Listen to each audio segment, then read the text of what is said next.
12:06 is the time right now, and KXAN is proud to launch XtheTXT. It's a campaign that you may have heard about.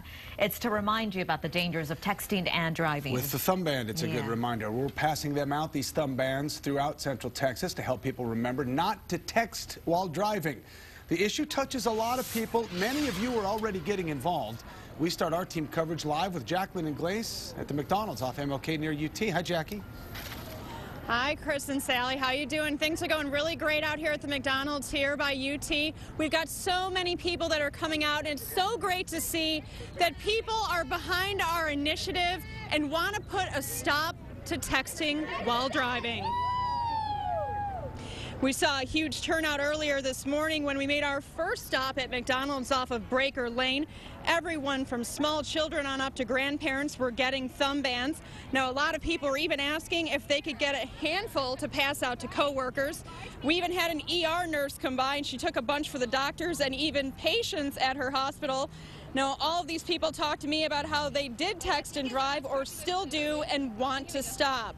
Now, we do have Bobby Bones with us here to talk. Now, Bobby, I understand that you have a very personal story about texting and driving that involves your sister. Sure. Well, my sister, 4 or 5 years ago, she was texting and driving, and the next thing she knew, she woke up in the hospital, and she didn't know exactly what had happened to her. They found her cell phone in the back seat, and it was halfway, half of a message to whomever was trying to get the message, and she lost her leg. She had spinal cord problems. Now she has a prosthetic leg, and she's good now, 80, 90%, but she was real close to dying, and that was all because she wasn't able to look at the road because she was texting. I mean, it was one split second, and the next thing she knew, she was in a tree. So yeah, and I keep my bands on mostly because it's happened and affected my family. So obviously that one text message is not worth your life, not worth injuring yourself. No, the one text message, 1 second you're not looking at the road, anything can happen. Bobby, thank you for sharing that very personal story with us. You can see how close an issue like this hits home.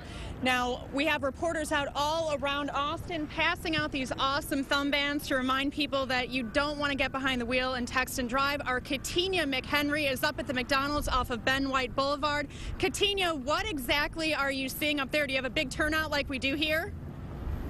All right, we've got Katinia live there, and we're going to establish that signal in a second. First, though, we want to mention Texas lawmakers, as she mentioned, are considering banning texting and driving statewide, and so far, the House has approved it. Katinia tells us that the bill was sent to the Senate earlier this month and hasn't been voted on just yet. Now, Katinia shows us for one Texas family, the fight to get that bill signed into law is very personal. Well, on November the 10th of 2009, our daughter, 17-year-old daughter, Alex Brown, rolled her truck because she was texting 4 friends on the way to school. And later that day, she died. Just days after their daughter's funeral, Jeannie and Johnny Mac Brown loaded up what was left of their daughter's truck and started traveling to high schools across the state, pleading with students to never text and drive. We don't want another kid to die. Kids they're valuable to us. They stopped in Dripping Springs and Buda earlier this year. Alex's wreck didn't have to happen. It was the choice she made to use her cell phone in her car. Students say the Browns' story made them stop and think. It was sad, and I don't want my parents to go through having to plan my funeral.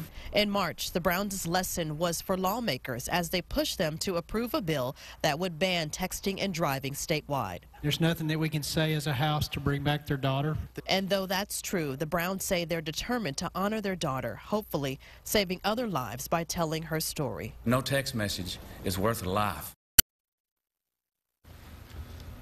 And again, we'll follow this issue as it makes its way through the session on KXAN.com.